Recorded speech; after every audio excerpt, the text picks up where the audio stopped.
Erika, I had a name and I had a brand before Charlie Kirk was assassinated. In fact, me and your husband built our names and our brands alongside each other and apart from each other. The world didn't know your name until he died. You attempted to build your brand thereafter, and you made an incalculable amount of money in the process. Do we all need a refresher on the things that she was willing to sell? A family member also claimed Erika can't stand Candace. She calls her that bitch if she talks about her at all. The court case right now of Tyler Robinson, the alleged assassin of Charlie Kirk. Erika Kirk is sending all these little minions into the courtroom to try and do her dirty work, her propaganda, say all this stuff that really doesn't line up with the facts of the case as it's being presented by, you know, forensic experts, by ATF officials, giving their testimony about the bullet fragmentation or whatever it may be. Even the timeline of the situation, even the videos that, you know, Benny Johnson allegedly saw, some 4K zoomed in video that shows Tyler Robinson, but then it's like you see the actual video that they're showing because they forgot to turn off the cameras in the courtroom. And it's the same video we've all seen of whoever that guy was running across the rooftop of the university building where the alleged shot was fired from. And it's just like zoomed in a little bit, and they did some, like, I don't know if it was AI enhancement or they have like the raw files, so they were able to like provide a more high definition view, but it's literally the same video. There's nothing new. They're acting like they have some smoking gun, no pun intended, against Tyler Robinson. It couldn't be further from the truth. And I think that's one of the many reasons why we now see this crash out from Erika Kirk, because nothing is going her way right now. Really, nothing is going her way. And for some people on the inside, they do believe that there is a certain narrative that is being pushed, and they are trying to launch this in a certain direction, and they are doing this to cover up the truth. One of those individuals is actually Charlie Kirk's cameraman, his former cameraman, saying he's preparing to go on the record about why Erika Kirk doesn't want the truth to come out about the tragedy. Take a listen. Unless you were, nobody knew who Erika Kirk was before, unless you were kind of vaguely associated with Turning Point. Yeah. And now everyone in the world has heard her name. Yeah. To say that she wants the truth on this, I think is hilarious, because we all know she doesn't, because the truth would expose who she really is. Yeah. And I know parts of that I haven't made public yet. I will be at some point. But again, like, there's a lot that people don't know. There's a reason that they're working to keep it private, and it exposes a greater evil. I think that many are either afraid to call out publicly, or they're just unaware of. In both cases, enough is enough, and it's time to start. It's time to start shouting from the rooftops for my fellow Christians, because I don't want us all to suffer at the hands of these demons anymore. Yeah. It's kind of insane. And they tell you who they are when they say things. They just use doublespeak. I think when Erika said it's one big Turning Point family, I think she's implying to you know, the federal government connections that helped her become the CEO of the largest pro, you know, America anti-deep state group that is now propping up the establishment. So I got to be honest with you. I mean, this young man, he looks to be a very just sane, rational, calm, cool, collected individual. It doesn't look like he's some crazy. I have confirmed this is actually Charlie Kirk's one of his former cameramen, and he thinks that there's something amiss. He said he's willing to go on record soon about what is going on, but that something is being covered up, and that, you know, when Erika Kirk is talking about this one big family, she's talking about all the various agencies, three-letter agencies, the alphabet soup, which put her into this position. And what I gotta say is, you know, this is really like a make or break moment for Erika Kirk, because what the cameraman said is so true. Before Charlie Kirk was assassinated, no one on the face of the planet, besides Charlie Kirk, even knew her name. No one knew who this woman was. And now she's achieved her lifelong goal, her lifelong mission of achieving fame and stardom and, you know, insurmountable wealth. She has achieved everything she set out to achieve from the moment she was, you know, whatever she was, like a child actor on a dating show, reality show. She, was dating this guy and this celebrity and that celebrity. And now and then finally she finds Charlie Kirk. But even then, she was still not known. No one knew who she was. Now, folks, now she has found her moment, and Candace Owens is ruining that. That's why there's a new article out. This was in Daily Mail or New York Post, I believe. Erika Kirk can't stand her. Charlie Kirk widow, Erika Kirk's reported fury at Candace Owens revealed as assassination case takes new turn. So let's take a little look at this. Nearly 10 months after Charlie Kirk was...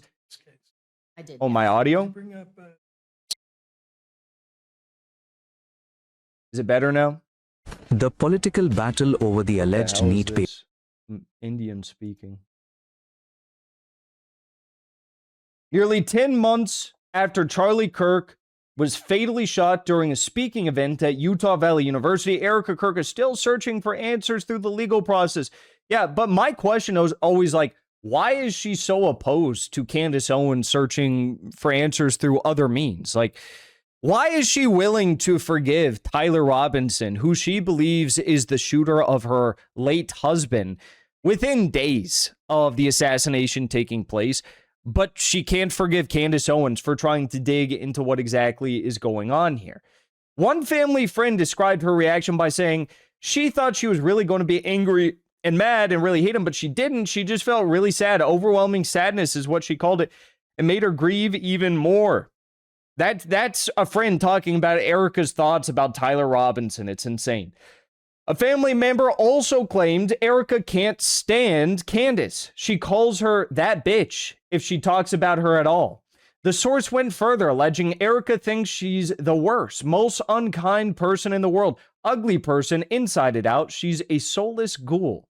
Those remarks reportedly stem from Owens' continued public commentary about Charlie Kirk's death and a repeated questioning of the official investigation. How could she? How could she question the official FedSlop narrative that is being provided to us by the voice you just heard, by Kash Patel? Since Kirk's death in September 2025, numerous online conspiracies, blah, blah, blah, blah, blah.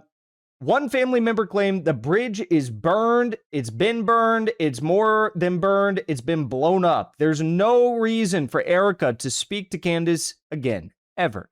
The source also alleged Candace decided to make this her identity. It's a grab for attention, building her name and brand and making some money off it. That's what Erika thinks. Erika's really offended that Candace would use her husband's death to make a buck, to get attention, get clout, whatever it is. She's offended. I mean, again, let's just go over the facts here. No one knew who Erika Kirk was before her husband was assassinated. Now everyone knows who Erika Kirk is, but everyone hates her. Everyone already knew who Candace Owens was, like worldwide. She's getting sued by the first family of France, by the first lady, man lady of France. She's well known I'm in Russia. I go to China. I go to all these different countries. Everyone knows who Candace Owens is. Let's put it that way. Everyone knows who she is. And you're telling me that Candace Owens made a buck? Candace Owens made fame off of this? I mean, Candace Owens, she even said on her show that all of the sponsors that she does on her show were locked in a year in advance. She didn't increase the prices despite having increased viewership. She didn't add more sponsors. Can't say the same about Erika Kirk and Teep USA. Erika Kirk, who, just decided one day she was going to be the leader of this organization now, despite the fact that her late husband said that women shouldn't be in executive roles, women should be taking care of their families. Where is Erika Kirk? Why is she not taking care of her kids? What is going on here? And Candace Owens dives into this a little bit further. No, Erika, I had a name and I had a brand before Charlie Kirk was assassinated. In fact, me and your husband built our names and our brands alongside each other and apart from each other. The world didn't know your name until he died. You attempted to build your brand thereafter, and you made an incalculable amount of money in the process. Do we all need a refresher on the things that she was willing to sell The photos, the bloody mic in front of donors, the taken in front of it, the bloody tent, people taking selfies under it. It took just 3 weeks after Charlie's assassination for Erika to file for 3 trademarks, granting her the right to his name on t-shirts, tote bags, any and all clothing. 3 trademarks. And those freedom shirts, which were sold immediately, remember, everyone wanted a freedom shirt. They were actually very costly. Those were not sold through the charitable arm. Okay, former employees have confirmed to me that those profits went straight to Charlie Kirk Show, LLC. So that's for her personal profit. Once upon a time, Charlie told me Andrew Colbert owned a piece of that company too. Andrew Colbert's personal profit for Charlie. And of course, it wasn't for Charlie. So as a refresher, I already had a name. I already had a brand. I was already being sued by the president of France. I think I was actually known globally. What did I sell when Charlie died? How many trademarks did I file? It is. Exactly. Now, as a last point here, I want to reiterate, the only thing that Erika Kirk has condemned or questioned since her husband was assassinated is Candace Owens and her motives. There are quite literally hundreds of different items that could have been brought up and questioned by Erika Kirk. She could have said something. She could have said, yeah, that is a little bit odd that they went in and paved over the crime scene within like 24 hours of the assassination taking place. That is a little bit odd. That is kind of like something out of a Looney Tunes cartoon. That is like something out of a really, really bad like murder mystery plot where everyone is like, oh, gee, we need to go and check the crime scene. And then they arrive at the crime scene and it's like paved over in cement and they dug out all of the soil 12 inches deep. There are so many things that she could have questioned. And it would have actually, even if she had just questioned a few of these things, it would have lended her a little bit of credibility. There are things coming up in the court case now, which, frankly, I find to be even more shocking in some cases than any of the stuff we've learned thus far from just the public OSINT, if you will, commentary and insight that we've all gathered in the over 10 months since Charlie was assassinated. There are things in this court case which we're going to be diving into that I'm just shocked by. But Erika is only shocked by Candace Owens. Lots of weird things going on there. No doubt. Before you leave, I want to say thank you for the support, because after 2 years of being banned, we are finally back home on YouTube. So be sure to subscribe to our channel and also join as a member on our channel using the link at the top of the description. I rely on the generous support of viewers like yourself to get the truth out to as many people as possible. You can also support the show on Locals or Give Sin Go. The mainstream media and the powers that be are never going to stop attacking us for bringing the truth to as many people as we do.